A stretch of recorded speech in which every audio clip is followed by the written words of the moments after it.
The ceremonial blade pressed into Marcus Cole's throat, and the court expected him to beg. He didn't. He lifted his head and looked the queen straight in the eyes, an act no commoner ever dared. The room froze. And instead of ordering his execution, the queen did something unheard of. She spared him, and locked him inside her palace to observe him, like he wasn't a criminal, but a danger she needed close. Subscribe if you want to see how a chained gift becomes a chosen bond. The ceremonial blade rested against Marcus Cole's throat, cold and steady. He could feel its sharp edge with every breath he took. One wrong movement and it would slice through skin like paper. Yet Marcus did not tremble. He did not plead. He simply knelt there, shoulders straight, breathing slow, as 300 Vethkari nobles watched in complete silence. The great chamber shimmered with soft crystal light. The Vethkari stood tall and still, their pale blue skin glowing faintly with shifting patterns that showed their emotions. Most of those patterns burned with judgment. At the center of it all sat Queen Saavedra. Her silver eyes never left Marcus.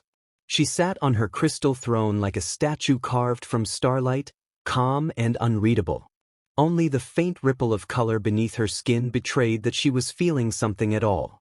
The High Arbiter stepped forward. His voice echoed through the chamber. This human violated the third sacred exchange protocol, he declared. He entered the Dream Sanctum without authorization. Such a crime demands compensation, or blood. A ripple of agreement passed through the nobles. Marcus kept his gaze forward. He knew the truth, he had been pushed into the sanctum during a moment of chaos. But explaining that would mean blaming his superior. And here, excuses sounded like weakness. The human speaks? The Arbiter asked. It was a formality. Most humans begged. Most humans cried. Marcus lifted his head. I speak, he said calmly. A wave of shock moved through the room.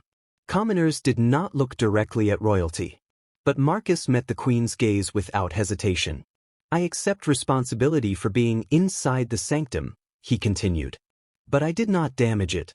I was inside for 11 seconds. I touched nothing. If your sacred place can be harmed by someone standing still, then perhaps it was already broken. Silence fell, heavy and dangerous. The Arbiter's jaw tightened. The blade pressed slightly closer to Marcus's skin. Then Queen Saavedra raised one slender hand. The blade withdrew instantly. You speak boldly for someone kneeling, she said. Her voice carried a strange layered harmony, as if three voices spoke in perfect unison. Begging rarely changes outcomes, Marcus replied. It only costs dignity. A murmur swept through the chamber. And if I order your death regardless of dignity? The queen asked. Marcus allowed himself a tired half-smile. Then I die knowing I did not crawl. The chamber froze. For a long moment, the queen studied him. Her glowing skin pulsed with colors Marcus could not read. You were inside the sanctum for 11 seconds, she said slowly. I felt your mind long after. Marcus frowned. I don't understand. No, she replied softly. You would not. She turned to the Arbiter. This human will not be executed. Gasps erupted around the chamber. He will remain in the palace under my observation, she continued, until I determine the extent of contamination. A noble stepped forward. Lord Kethvar, one of the Queen's chief advisors. Majesty, this is unprecedented, he protested. A human inside royal quarters. My concern, Saavedra interrupted sharply. Unless you wish to challenge my judgment? Kethvar's glowing patterns flickered with restrained anger, but he bowed and stepped back. Remove him to the eastern wing, the Queen ordered. He will be guarded at all times. Marcus was lifted to his feet. As guards escorted him out, voices exploded behind him, outrage, confusion, political whispers already forming. He didn't know why the Queen spared him. But he knew one thing. His situation had just become far more complicated than execution. The Eastern Wing was not a prison, but it was not freedom either. Marcus's chamber overlooked glowing gardens filled with soft, bioluminescent flowers. The air hummed quietly with alien life. His bed was long and narrow, built for Vethkari bodies. And he was never alone. A guard named Thessa stood watch at all hours. Her posture was rigid, her glowing skin sharp with suspicion. She spoke little. 3 days passed. Marcus was fed. He was allowed short walks through the gardens under escort. Otherwise, he was left entirely alone. No interrogation. No explanation. Just waiting. On the 4th night, the dreams came. They always did. Marcus stood once again in the colony of New Providence. Golden fields stretched beneath a bright sky. He saw Sarah laughing in the sunlight. Maya ran toward him, her tiny hands reaching. Then the sky darkened. Black ships tore through the clouds. Fire rained down. Sarah grabbed Maya, pulling her toward shelter, and a beam of white light erased them both in an instant. Marcus watched from across the field, too far to save them, too close to look away. He woke with a shout. But this time, he was not alone. Queen Vethkari stood at the foot of his bed. Her glowing patterns flashed violently, purples and whites that looked painful. Her breathing was uneven. Her silver eyes glistened. "Majesty?" Marcus rasped. "How?" "Your mind," she whispered. "When you dream, you transmit. The sanctum amplified your signal. I felt it across the palace." Marcus swallowed. "You saw that?" "I did not see it," she said. Her voice trembled. "I experienced it." The room fell silent. "I felt them die," Vethkari continued quietly. "Your partner. Your child. I felt your loss, as if it were mine." Marcus sat frozen. "No Vethkari dreams with such intensity," she said. "We shed grief like old skin. But you carry it always." "That's being human," Marcus replied softly. "We don't forget." The queen turned toward the glowing window. "My people believe humans are primitive," she admitted. "Shallow. Emotionally weak." She faced him again. "I believe we were wrong." Marcus said nothing. Vethkari studied him for a long moment. "I will return tomorrow," she said. "There are questions I must ask." She paused at the doorway. "And because your dreams hold no lies, I believe you will answer honestly." Then she was gone. Marcus sat in the dim light, heart pounding. He had not expected mercy. He certainly had not expected understanding. And somewhere deep inside, for the first time in years, he did not feel entirely alone. Queen Vethkari returned the next night. Marcus was awake when the door opened. He had not slept much since their last encounter. The memory of her standing in his room, shaken, vulnerable, stayed with him. It felt impossible. Queens were not supposed to look like that. Yet there she was again. She entered quietly, dismissing the guards with a small gesture. The glowing patterns beneath her pale blue skin were calmer tonight, shifting in soft waves instead of violent flashes. Still, Marcus could see tension in her posture. "You are awake," she said. "I didn't want to surprise you again," Marcus replied. A faint ripple of amusement crossed her skin. "That is considerate." She stepped closer, studying him as if he were both a puzzle and a mirror. Marcus noticed the way her eyes searched his face, not with suspicion, but curiosity. "I came to ask about grief," she said plainly. "About why humans carry it instead of releasing it." Marcus leaned back against the wall, thinking. It was not a simple question. "Because letting go feels wrong," he said. "If I stop hurting, it feels like I'm saying they didn't matter." Vethkari tilted her head. "Pain as proof of love?" "Yes." The idea seemed to unsettle her. Her glowing patterns flickered with uncertainty. "My people believe suffering should be shed," she said slowly. "We remove emotional weight during our renewal cycles. We are taught that holding pain is inefficient." Marcus gave a small humorless smile. "Humans are very inefficient." Silence stretched between them. "Tell me about them," Vethkari said quietly. "Your family." Marcus hesitated. The memories were sharp, like broken glass. But something in her expression told him she was not asking as a ruler. She was asking as someone who wanted to understand. "Sarah laughed loud," he began. "Too loud. She embarrassed me everywhere. And Maya, she thought the universe was hers to explore. Every rock was treasure. Every bug was a new friend." As he spoke, The room seemed to soften. Vethkari listened without interruption. Her glowing patterns shifted into warm, gentle colors Marcus had never seen before. "They sound bright," she murmured. "They were," Marcus said. The silence that followed was heavy, but not uncomfortable. "I was bonded once," Vethkari said suddenly. Marcus looked up. "Bonded?" "A permanent emotional connection," she explained. "Stronger than your marriages. We share thoughts, feelings, identity." "What happened?" Her patterns dimmed. "He was executed," she said simply. "Declared a political threat. I was forced to sever the bond while he still lived." Marcus felt a chill. "That sounds brutal." "It was necessary," she replied automatically, then paused. The words seemed to taste wrong. "At least, that is what I was taught to believe." For a moment, the queen looked very far away. "When I felt your dream," she continued softly, "it brought everything back. Loss I buried. Emotions I was told to discard."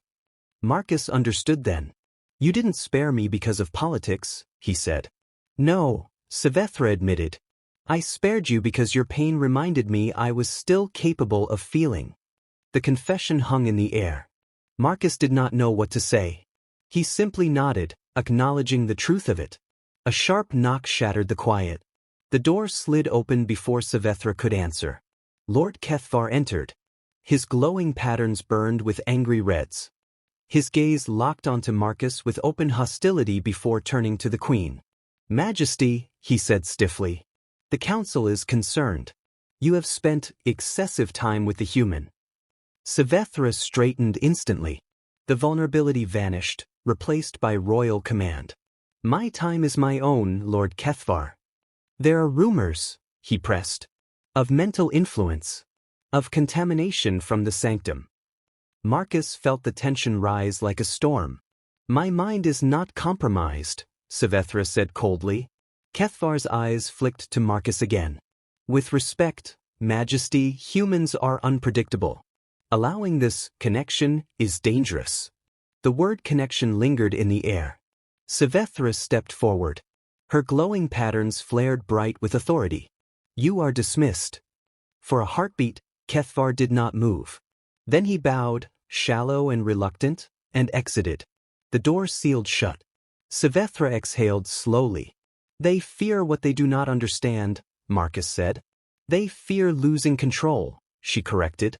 "My position exists because powerful houses allow it. If they believe I am compromised—" She did not finish. "Then stop coming here," Marcus said. "You're risking your throne." Vethkari looked at him, really looked at him. "And yet," she said quietly, "I find I do not want to stop." Marcus blinked. "Why?" "Because when I speak with you," she said, her voice softer now, "I remember parts of myself I buried to survive. You are inconveniently honest." "That's one word for it," Marcus muttered. A faint smile touched her lips. "I will return tomorrow," Vethkari said, "if only to continue being inconvenienced." She turned toward the door, then paused. "Your dreams," she added. "They are painful. But they are also beautiful." Marcus swallowed. "They're all I have left of them."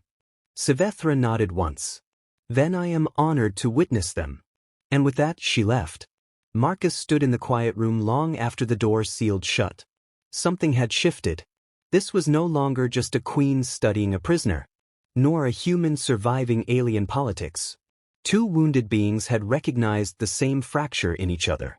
And in that shared pain, a dangerous bond was forming. The attack came in the middle of the night. Marcus woke to the sound of metal tearing apart.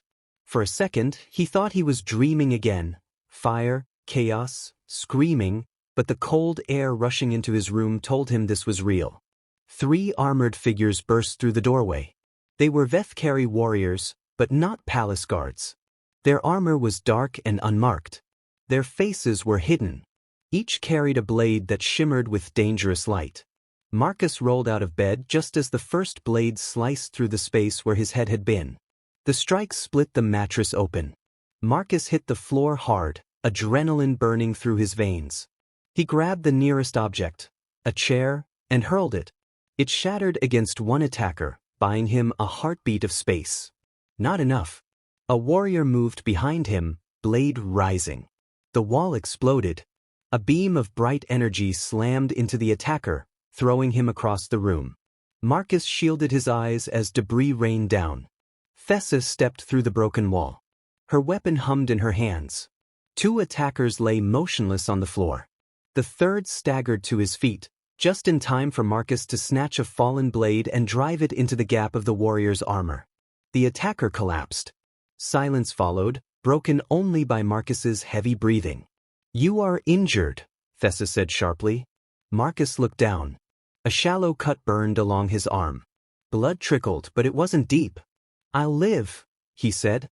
"What is happening?" Thessa's glowing patterns flickered with urgency. "This is not an assassination," she said. "It is a coup." Marcus felt a chill. "Kethvar?" he asked. Thessa gave a tight nod. "We must move. Now." The palace corridors were chaos. Alarms screamed through the halls. Guards clashed with rebel warriors. Sparks and energy bursts lit the air. Marcus followed Thessa closely, his heart pounding. They were not running away. They were running toward the queen.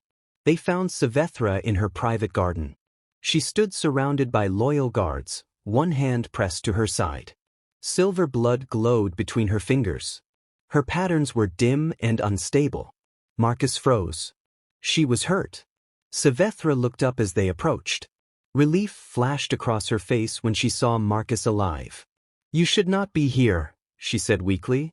"They want you dead too," Marcus replied. "We're in this together." A breath of laughter escaped her. "Humans," she murmured. "Even now." Her knees buckled. Marcus rushed forward, catching her before she fell. She was lighter than he expected, fragile in a way queens were never supposed to be. "We need somewhere safe," Marcus said. "The Sanctum," Svethra whispered. "It will protect us." One of the older guards hesitated. "Majesty, bringing a human." "The human has already entered," she said firmly. "And I will not die arguing tradition." The guards obeyed. The journey to the Dream Sanctum was brutal. Rebel forces blocked corridors. Blades flashed. Loyal guards fell. Marcus stayed close to Svethra, helping her walk as silver blood marked their path. Finally, they reached the massive doors of the sanctum. They shimmered like solid light. Svethra placed her hand against them. The air vibrated. The doors opened. Inside was impossible. The room felt alive. The walls breathed. Colors moved through the air like slow lightning. The floor felt solid and weightless at the same time. Marcus understood instantly. This was not just a room. It was a mind. Svethra collapsed the moment the doors sealed shut. Marcus dropped beside her. "Stay with me." "The sanctum will heal," she whispered. "But it needs time." Her eyes locked onto his. "Marcus, I need you to dream." He blinked. "What?" "When you dream here," she said weakly, "the sanctum amplifies it. Everyone will feel it." "Feel what?" "Your grief, your love, your truth. Show them what it means to be human." Marcus stared at her. Outside the coup raged. Inside, the queen trusted him with something unimaginable. Thessa knelt beside them. "Can you do this?" Marcus looked at Svethra's fading glow. "I have to," he said. He closed his eyes. "And let the memories come." Sarah laughing under a warm sun. Maya running across golden fields. The sky tearing open. Fire falling. The moment everything he loved vanished in white light. The pain hit him like a tidal wave, and he did not resist it. The sanctum ignited. Light exploded outward in silent waves. Across the palace, Vethkari warriors froze. Emotion crashed into them. Not abstract feeling, but raw experience. Love so deep it felt endless. Loss so sharp it stole breath. They saw Marcus's memories. Felt his heartbreak. Carried the weight he carried every day. Weapons slipped from trembling hands. Nobles fell to their knees. Even Lord Kethvar staggered, tears streaking his face as emotions he had buried for decades tore free. The violence stopped. Not because of orders. but because no one could continue fighting while drowning in truth. Marcus opened his eyes. He was shaking, exhausted, empty, yet strangely lighter. Vethkari stirred beside him. Her wounds had sealed. Her glow returned, soft and steady. "I felt it," she whispered. "All of it." Marcus helped her sit. "They needed to see," he said quietly. "Pain doesn't disappear. It lives with us, because love mattered." Vethkari looked around the glowing sanctum. "You showed them honesty," she said, "and it changed everything." Outside, the coup was over. Not with death, but with understanding. Thessa exhaled slowly.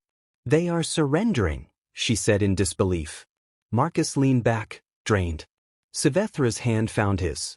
"You did more than survive tonight," she said softly. "You awakened a people." Marcus met her gaze. "I just told the truth." And for the first time since the attack began, the palace was silent. Not with fear, but with something new. Morning came quietly. For the first time since the attack, the palace halls were still. No alarms. No fighting. Just a strange calm that felt heavier than the chaos before it. Marcus woke inside the Dream Sanctum. The glowing walls pulsed softly, like a sleeping heart. His body ached, but the sharp pain in his chest, the one he carried for years, felt different. Still there, but lighter. Vethkari sat nearby, fully healed. Her silver eyes were open, watching him. "You look terrible," she said gently. Marcus let out a tired breath. "You should see the other guy." A ripple of amusement passed through her glowing skin. "The coup has ended," she said. "Vethkari and his followers surrendered. They could not continue after feeling what you showed them." Marcus sat up slowly. "They really felt it?" "Every moment," Vethkari replied. "Their love, their loss. Your refusal to forget." She paused. "You forced my people to confront emotions we were trained to bury." Marcus rubbed his face. "I didn't plan any of that." "No," she said softly. "That is why it worked." The palace changed quickly. News of what happened spread across the Vethkari world. They called it the awakening, the night they felt human grief and understood its weight. Some resisted. Old traditions were hard to break. But many Vethkari began questioning everything they believed about emotion, memory, and strength. Marcus watched it unfold from the eastern wing. He was no longer a prisoner. Guards greeted him with respect. Servants bowed. Even nobles who once sneered at him now looked uncertain, humbled. Thessa visited him often.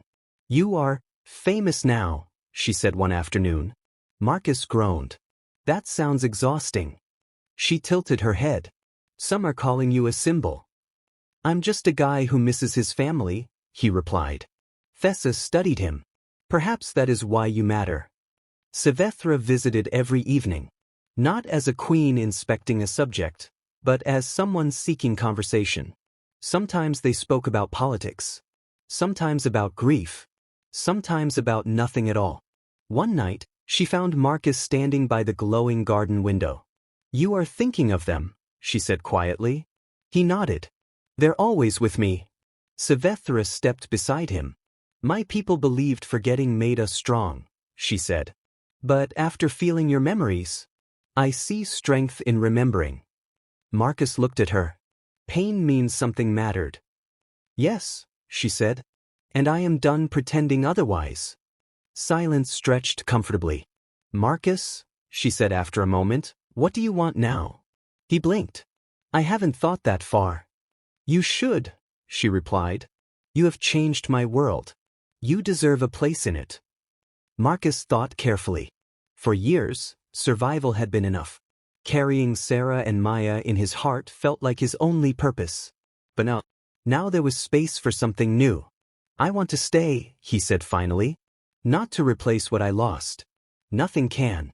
But to build something that honors it." Vethkari's glow warmed. "Then stay," she said simply. The formal announcement came weeks later. Before the gathered nobles, Vethkari stood tall, Marcus beside her. "This human," she declared, "is not contamination. He is connection. He will serve as an official envoy between our peoples." The chamber buzzed with tension, but no one challenged her. They remembered. They had all felt it. And memory was powerful. Life did not magically become simple. There were debates, resistance, cultural struggles. But change had begun, and it would not be easily stopped. Marcus helped establish programs that allowed humans and Vethkari to share emotional traditions. Sanctums opened for guided memory experiences. Conversations replaced fear. And slowly, understanding grew. One evening, Marcus stood on the balcony overlooking the glowing city. Stars shimmered above like distant promises. Svethra joined him. "You are quiet," she said. "Just thinking," Marcus replied, "about how strange life is." She tilted her head. "Explain." "I came here expecting to die," he said. "Now I'm helping reshape an alien civilization." Svethra smiled faintly. "You undersell your influence." Marcus chuckled. Then his expression softened. "I still miss them," he admitted. Svethra's voice was gentle. "You always will." He nodded. "But it doesn't feel like drowning anymore," he said. "It feels like carrying something precious." "That," Svethra said, "is what memory should be." They stood in silence, watching the city glow. Marcus closed his eyes briefly. Sarah's laughter echoed in his mind. Maya's tiny hand reaching for his. The memories hurt. But they also warmed him. And for the first time in years, he did not feel broken by them. He felt guided. Svethra touched his arm lightly, not to erase the past, but to stand beside him in the present. Together, they looked toward a future neither had expected. A future built not on forgetting pain, but honoring it, and choosing to move forward anyway.